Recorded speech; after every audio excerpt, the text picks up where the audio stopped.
Hey guys, this is a timeless general message for the collective. It is not a one-on-one reading. Please take what resonates and leave the rest.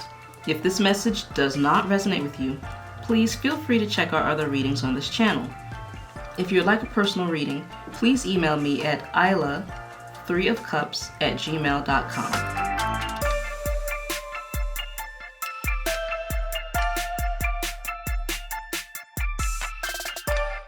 Hey guys, welcome back to another Pick a Card with me, Isla. This time we're going to do something a little different. We're going to be using Lenormand as your pile indicators. And the theme of this Pick a Card is, what are you overlooking? I know that seems kind of broad, but I promise it's not as bad as it sounds. At least I hope not. So take your time and you're going to choose what deck, what pictures you like the most, what pictures draw you in. And then you can go to the timestamps farther along and pick which deck resonated.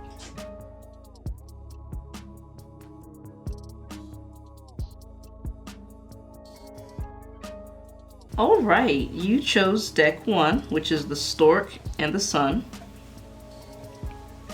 As far as Lenormand goes, the Stork usually brings in something, usually good, but it usually just means bringing in something. But in this case, it is good, the Sun. But this is a reading about what you're overlooking. So let's get into the rest of our cards.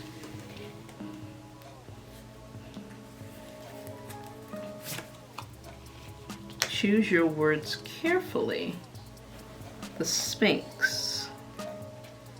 And these are from my Madame Endora's fortune cards. The Golem, a close friend acts on your behalf. The Hand of Fate, forces beyond your control intervene. And Seduction, passion and romance await. Basically, you have an admirer that you are not paying any attention to. Somebody is trying to help the possible romance go to start, but I'm not sure you see the fact that there is a romance at all, because I mean, let's look at the name of this video. So let's get into our tarot real quick.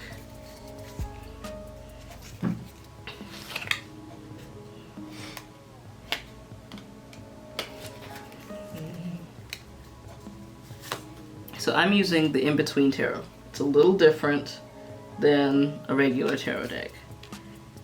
So we have the 8 and 9 of Cups. You are actually probably legitimately looking for a relationship, or at least kind of cursorily. And you have no idea that you actually snared a fish. You have no clue. As a result, Page Knight of Cups, you're in this weird in-between phase. There's this frustration because you would like to have a romantic relationship, but you're not acting on it. Golem, a close friend acts on your behalf. Oh, more cups. 7, 8 of Cups. Interesting.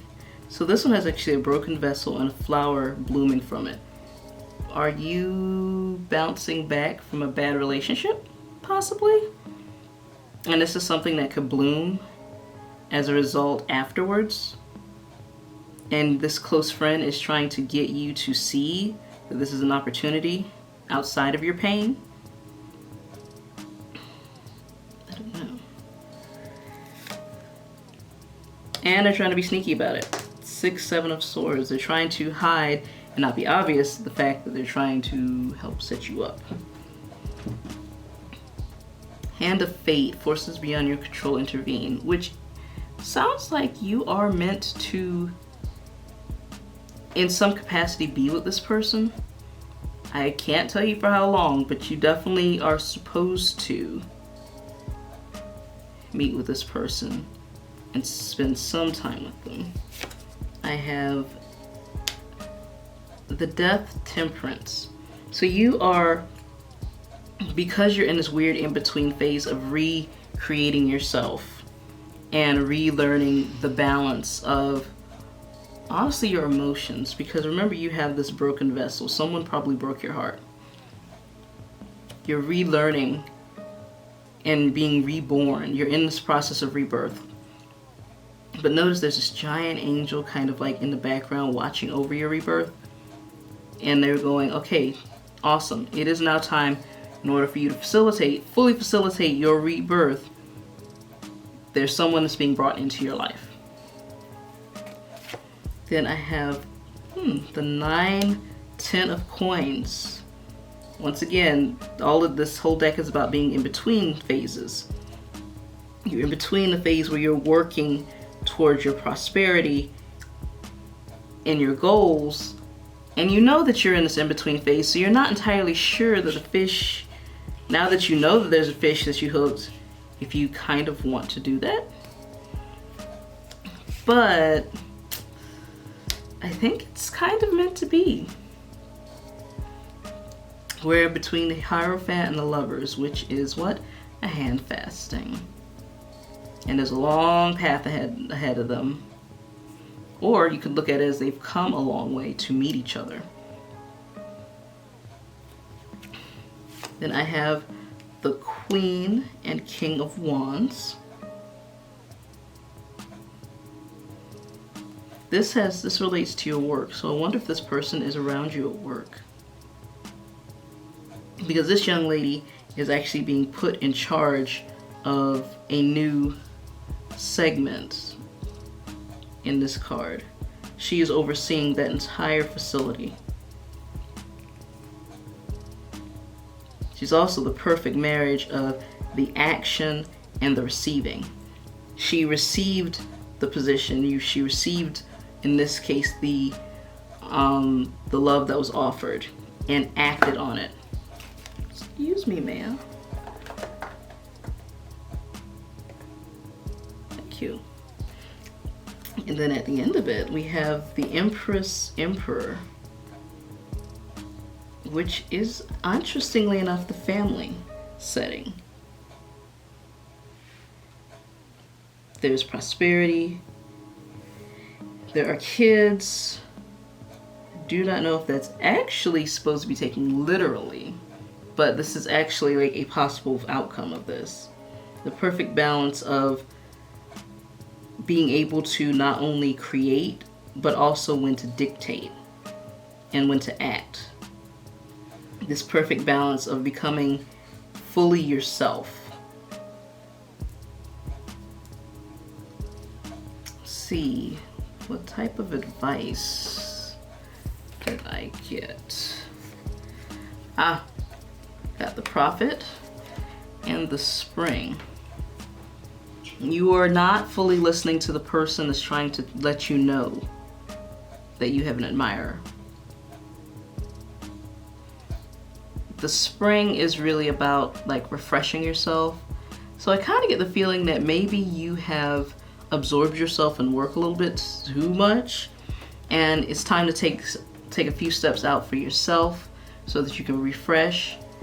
And maybe you will notice the person who is watching you from across the room. I get the feeling that this may be at work or somebody who works in the same building, maybe on the same block that you see on a regular basis and you just haven't really processed it yet. Yeah, I think what you're overlooking is that you have an admirer, and your friend knows that you have an admirer and has been trying to drop hints.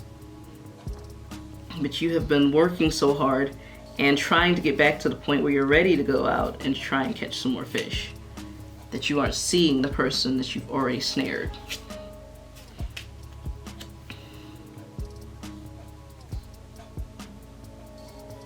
Alright, I think that is it, pile one. Hopefully that helped.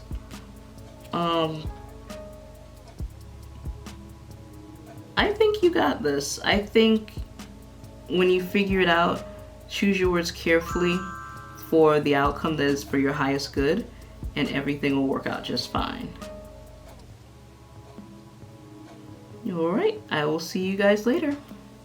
Bye. All right, pile 2. Let us see what you are overlooking. You chose the key and the lady. Of course, the key is usually unlocking something.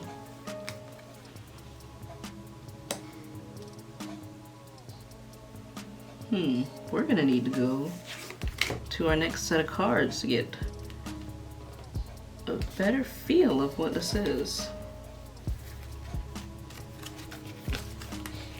You are safe from harm, the shield. You are destined to succeed, the talisman. The serpent, a sly and subtle approach is needed. And the gate, a barrier keeps you from your goal. I feel like this is job related, and this lady may actually be your boss.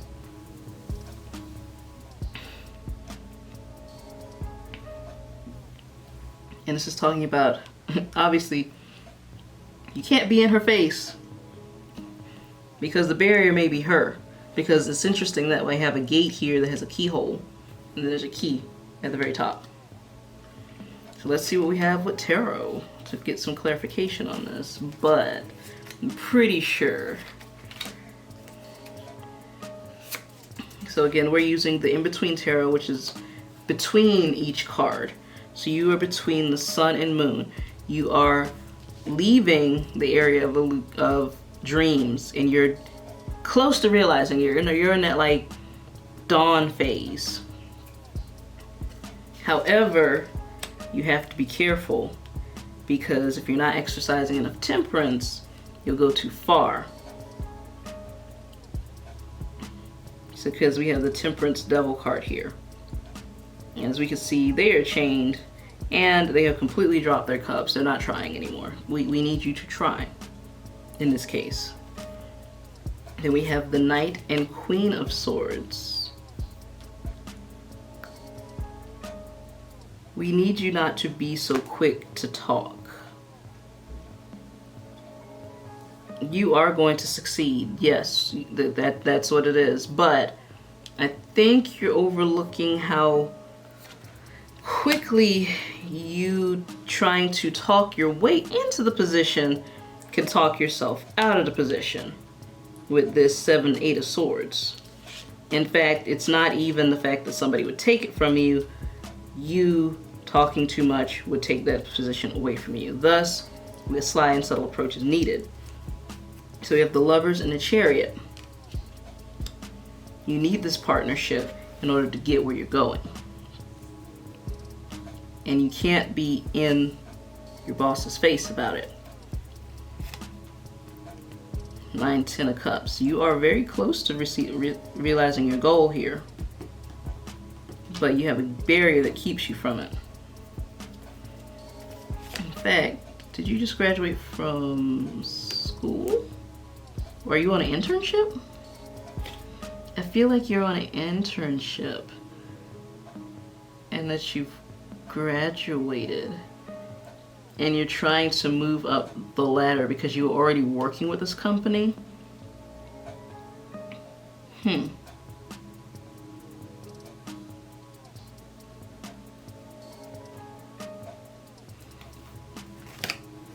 then I have the Fool, the Magician. Yes, you just graduated. You have a huge opportunity here. And the key to that opportunity is your boss, which happens to be a female, more than likely. Or at least somebody with very, very much feminine energy. And this is a wonderful example, the Fool, Magician, because the Fool and then there's the Magician.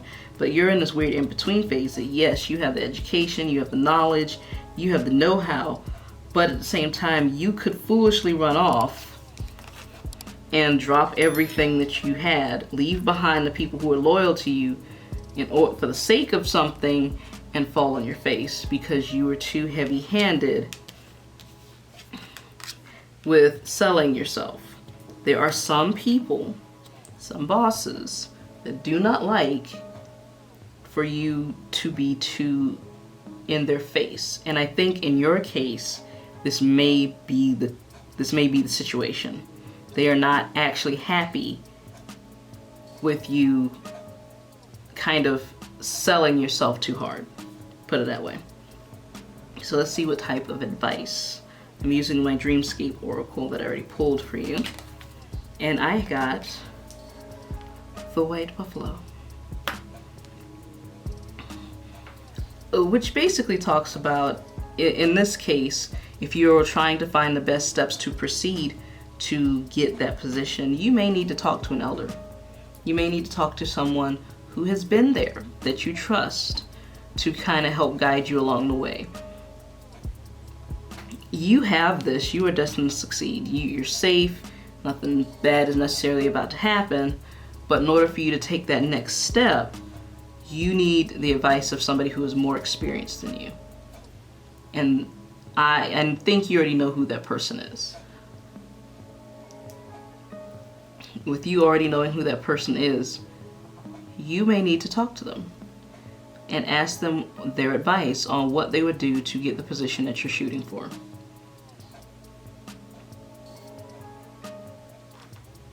So I feel like if I was to summarize it, what you're overlooking is the personality of your boss when it comes to people getting promotions and moving up this ladder.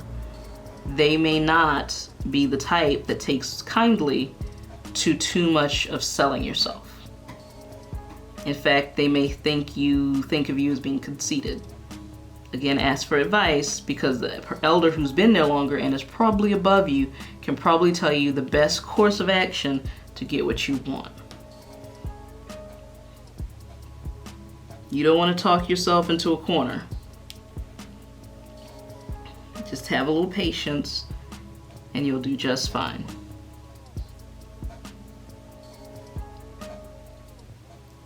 Alright, Pile 2, that is what I have for you. If you would like to continue watching, you are welcome to.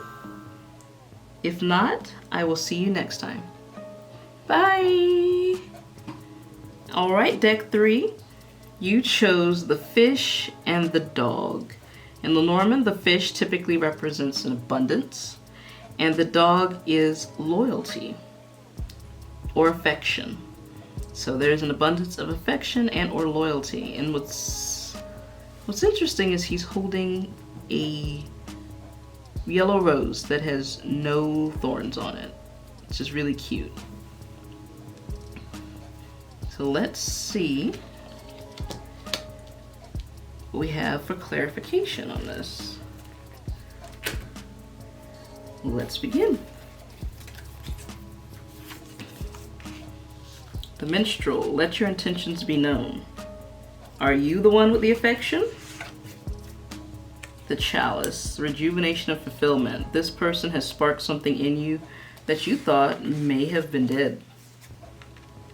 A new relationship blossoms. Did you recently meet them? Are you their friend and things have changed? The spider, be meticulous and patient. Don't overrun the poor person. Don't.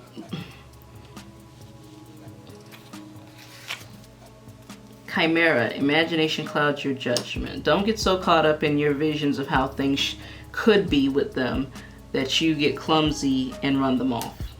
Okay? Don't overlook the fact that you can be a little intense at times. Yeah, yep. Reckless actions will lead to conflict. Please don't run them off. Now what's interesting is that the yellow rose can also represent friendship. So this could possibly be a friend that you are now developing feelings for. That doesn't always have to be the case, but that is also one of the options it could be. It is saying that you can tell them, but it is also warning you not to allow your imagination to run away with you. Don't do that. Don't get caught up in what could be that your fire burns them. The fire of your passion just runs them off.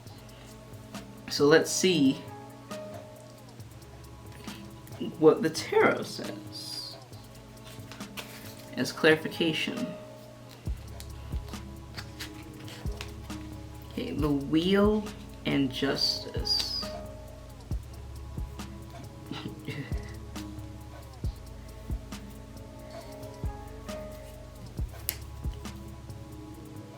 Be fair about not only your intentions, but what this person might be feeling. Because technically they have a say in this too. 4 and 5 of Cups. You guys aren't necessarily seeing eye to eye. At least not yet.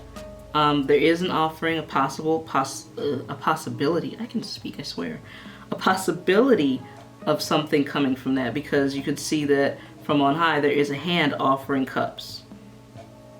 However, you're not all on the same page yet. Okay? The Chalice.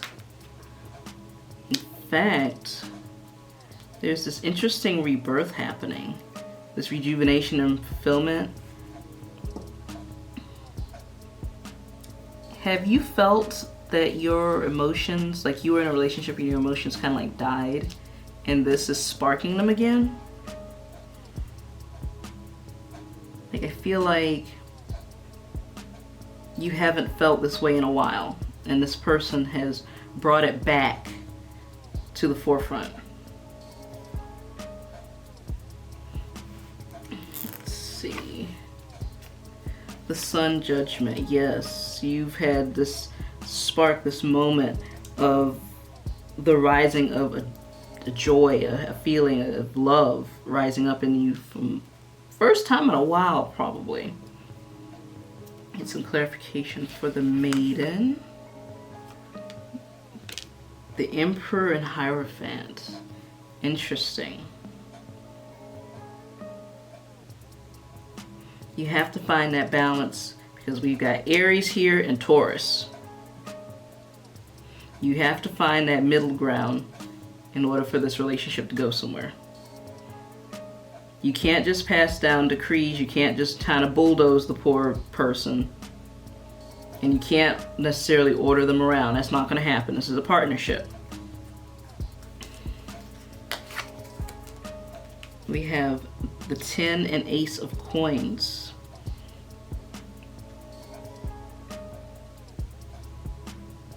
Don't lose your focus.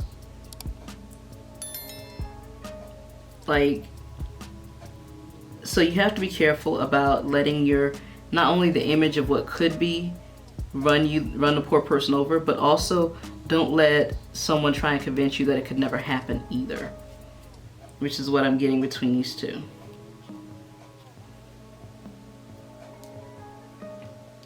It's like you're on the other end of a happiness that you had, but you're back at the beginning again because it's a new relationship. But at the same time, maybe whispers of the old relationship kind of haunt you. This is someone else entirely different.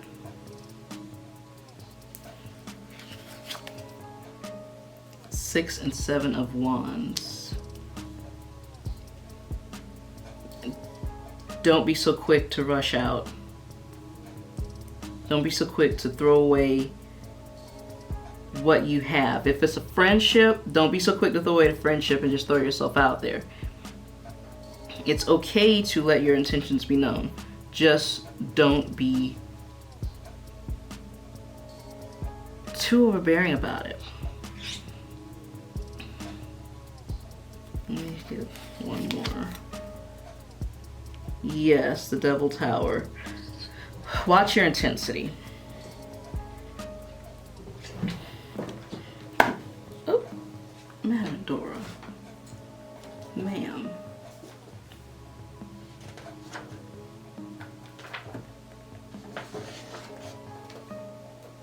Thank you. Watch your intensity, because your addiction to the imagination of the positive or negative that you've developed about this person can cause trouble. Stay in the here and now, so you don't have a catastrophe. Let's see, imagination. Yes, don't let your imagination overshadow what could be. Don't let someone else tell you what could be either. Because I feel like you may have some people who are jealous, who may start trying to talk in your ear.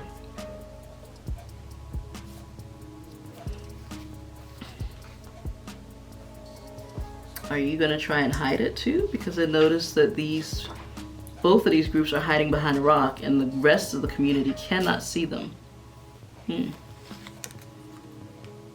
Yes, if you let your own perceptions and other people talk too loud in your ear, you're going to stop yourself before you can ever even start anything. It's not going to help you.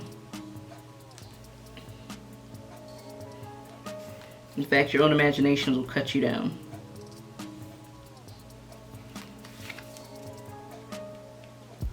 Two and Three of Cups. Reckless actions lead to conflict.